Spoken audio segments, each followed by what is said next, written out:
momento que você estiver vendo. Ótimo dia para todos vocês. Nós estamos trazendo vários livros, né, para você entender um pouquinho da dinâmica. Trouxemos o livro das Sociedades Secretas. Nós vamos falar mais sobre Sociedade Secreta.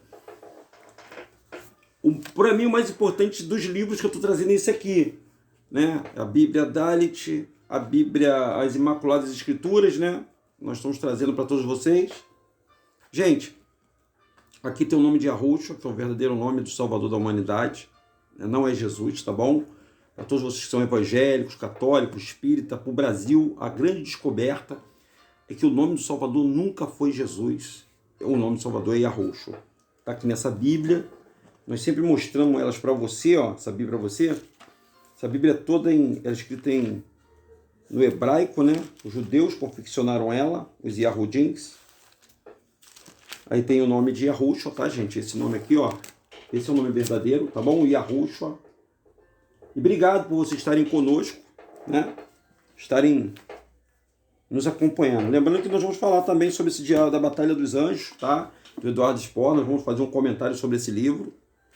Nós comentamos muito sobre livros, tá? Nosso canal, por isso que é Livros Apócrifos. E aí tá um livro que eu fiquei intrigado, que eu vi sobre esse livro no livro da Sociedade Secreta, falando sobre a maçonaria. O Livro dos Mortos do Antigo Egito. Olha só, gente, que o negócio é sério, hein? O assunto é muito sério e eu queria que vocês pudessem parar para ligar a linha de raciocínio. Porque os senhores sabem que a maçonaria é milenar. Ela não é da agora, né? A maçonaria já é uma religião bem antiga.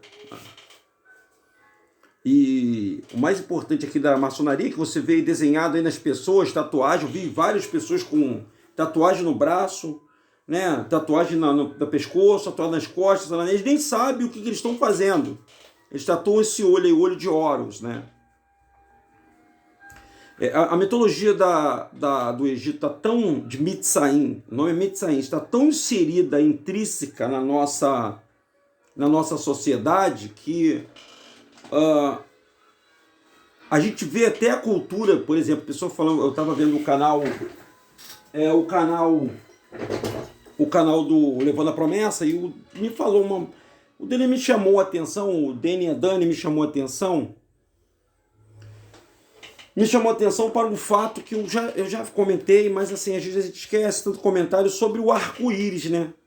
Aquele arco que você vê no céu, mas tu vê que a coisa é tão sutil que todo mundo só chama ele de arco-íris. Ali é uma aliança, cara, do Criador Yahweh com o Noé. Isso é para gerações e gerações, para todo mundo ver que o Criador ele jamais iria destruir o ser humano com água. Mas esse livro aí, gente, olha só esse livro aí, ó.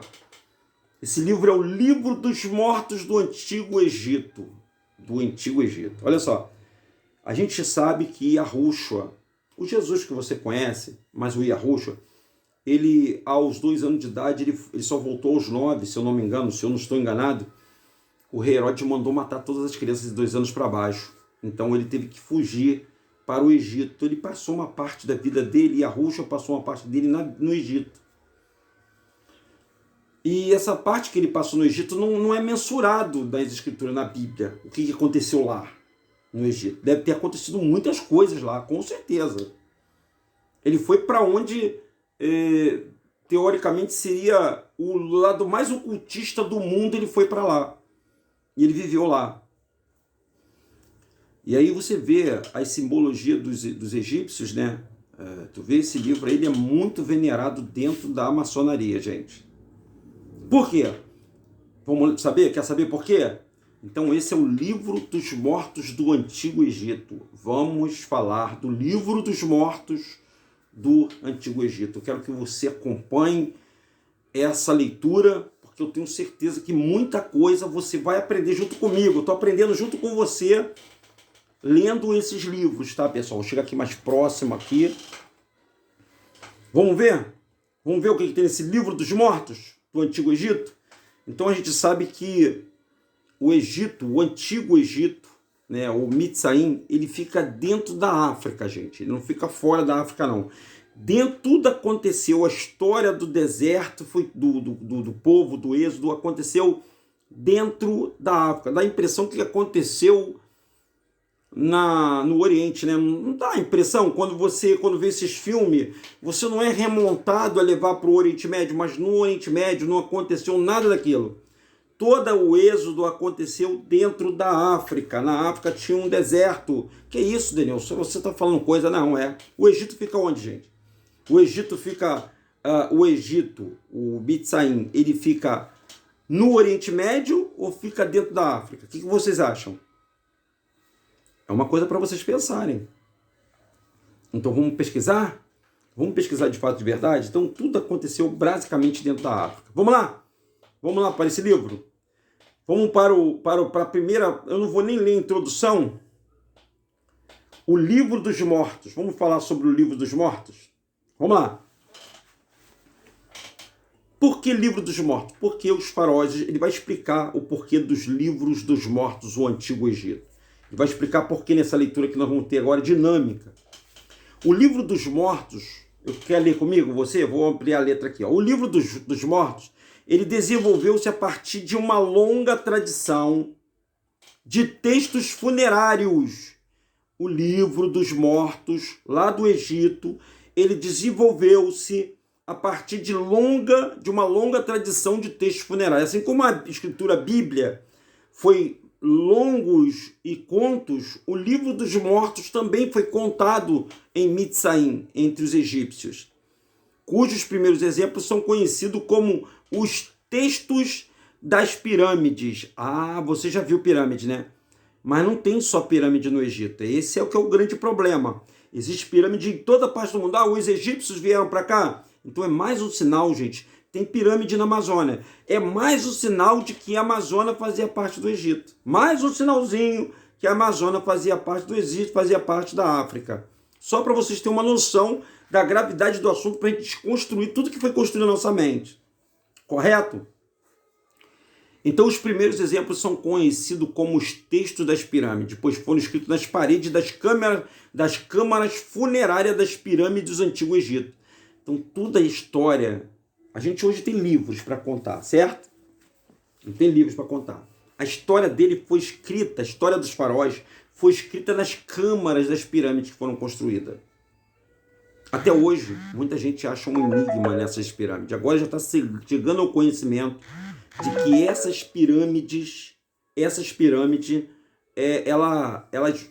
elas exercem uma função, de alguma forma elas exercem um tipo de antena de energia que elas captam. Agora, até então, as pessoas estão estudando ainda. E breve, eles vão sair com uma invenção tecnológica descoberta através da arqueologia, pessoal. Deixa eu ver se eu consigo tirar aqui, colocar no modo avião. Não sei se eu vou conseguir, gente. Vou tentar aqui. Para as pessoas não ficarem mandando mensagem nem ligarem para mim nesse momento que é importante. Vamos lá. Então, os textos das pirâmides foram escritos nas paredes das câmaras funerárias das pirâmides do antigo império. Lembrando que o Egito foi um império no mundo, tá? O texto conhecido como mais antigo foi descoberto na pirâmide do rei Unas, em Saqqara, e remonta aproximadamente 2.345 anos antes do Yahushua, antes de Cristo. O propósito dos textos das pirâmides era ajudar o faraó morto a conquistar seu lugar entre os deuses. Para esse fim, eles incluíam hinos, orações e encantamentos mágicos para afastar os perigos encontrados na vida após a morte. A princípio, esses meios eram de uso exclusivo da realeza, mas nos anos decadentes do Antigo Império, o direito da sua utilização foi assumido pelos governadores regionais e outros funcionários de alta patente. E uma nova coletânea de textos funerários surgiu no Médio Império. Os textos do sarcófagos. Sarcófagos era o caixão dos faraós. que, como indica o nome, eram escritos na superfície interna dos caixões de madeira, e esses textos incluíam muitas composições novas e alguns incluíam ilustrações. Quando os esquifes retangulares de madeira mudaram de forma para seguir os contornos do corpo mumificado, os textos passaram a ser escritos em papiros, que eram enrolados e inseridos na ataúde com o morto. Milhares desses papiros foram produzidos no Novo Império, época em que o livro dos mortos se tornava de uso corrente. O título Livro dos Mortos foi cunhado em 1842 pelo egiptólogo alemão Richard Lepsius, mas sugere-se que um título mais apropriado seria Encantamento para a Ressurreição. Olha aí, ó, Encantamento para a Ressurreição. O nome seria não Livro dos Mortos, e sim, não Livro dos Mortos, sim Encantamento para a Ressurreição. A gente sabe que quem é a ressurreição e a vida é Yahushua, gente. Não tem outro, a não ser ele é o único que é a ressurreição e a vida. Nem o diabo consegue ressuscitar ninguém, nem o capeta, nem o Lúcifer. Só Yahushua e Yahu. Mas o próprio Yahushua, ele diz, eu sou a ressurreição, é minha. Eu sou a ressurreição. Aquele que crê em mim, ainda que morra, viverá. Não no faraó. Não em faraó nenhum. Não tem faraó, não tem Íris, não tem Osíris, não tem o sol, Deus Sol, não tem. Só Yahushua é a salvação das pessoas. Então, em 1842, esse egiptólogo alemão, Richard Lepsius, mas sugere que um título mais apropriado seja O Encantamento para a Ressurreição, porque, a propósito, era que o falecido voltasse são e salvo da tumba, em forma aperfeiçoada e espiritualizada. Hoje em dia temos o termo Livro dos Mortos, geralmente, e se refere ao conjunto inteiro de quase 200 capítulos, o encantamento dos quais fez uma seleção para inclusão em papiros individuais, embora o formato e a apresentação dos capítulos escolhidos fossem mais ou menos padronizados na ordem que se expunha e variava de um papiro para o outro. Então, gente, esse Livro dos Mortos é isso aí. O prolongamento da vida era uma ideia dos egípcios. Todo esse ritual é para prolongar a vida. Então, os egípcios acreditavam que o ser humano individual era uma mistura de vários elementos, né? Isto é, o modo de manifestação à existência humana, que desintegravam na morte. Esses elementos incluíam o corpo físico, o coração, que seria o trono, a mente ou a inteligência, ou o nome,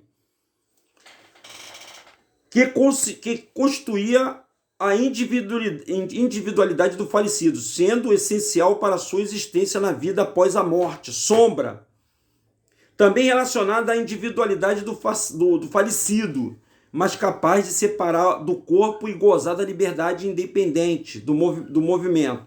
A força vital, o espírito, essa força que a gente tem. Quando você fica doente, você já percebeu que você perde a força vital? Aquela energia, o ânimo, você perde o ânimo para viver. Geralmente quem não tem mais ânimo são os que estão com depressão, né? Eles perdem o ânimo para viver, eles perdem a força vital que faz da gente vencer qualquer obstáculo. E Yahu, ele habita na força vital do homem, pessoal. Então a força vital, que também é relacionada individualizada do falecido, capaz de superar a gozar a liberdade independente do movimento. A força vital, ou o espírito, que permanecia na tumba com o corpo do falecido, era alimentada por um suprimento constante de oferenda, alma ou espírito, reproduzido em vinhetas como um pássaro pequeno com a cabeça humana. Era livre para visitar o mundo dos vivos durante o dia, retornando à tumba ao pôr do sol. Desintegração desses diversos elementos era impedida por meio da mumificação do corpo, num processo que transformava o falecido em uma forma divina, espiritual ou conhecida. Múmia, vocês já viram falar? Tem até vídeos de Hollywood mostrando o ataque das múmias, como é que as múmias viviam. Então eles estão dizendo o seguinte, que o corpo da múmia, quando ele era mumificado, ele durante o dia ele andava normalmente e à noite ele tinha que retornar para o sarcófago. Olha que coisa terrível, hein, pessoal? E quando a múmia era colocada na tumba, acreditava-se que ela estaria no Duat, ou além, aonde passaria por dois cerimoniais, passagem do coração e abertura da boca. O primeiro ritual era uma espécie de julgamento da vida do falecido, no qual seu coração era posto num prato de uma balança, enquanto uma pena simbolizava o Maalt, ficava do outro prato, cerimônia conduzida pelo deus com cabeça de chacal, o Anubis e Tote. Então, Anubis e Tote é aquele que tem um focinho de... parece que é um focinho de cachorro. O deus com a cabeça de Ibis, que registrava o resultado. O seu coração repassasse nos testes da passagem. O falecido prosseguia em sua passagem pelo Duat. Se não passasse, era comido pelo Amit, monstro devorador, que é o inferno, tá, pessoal, na nossa linguagem aqui. E o segundo ritual era realizado por um sacerdote, imitando o povo hebreu.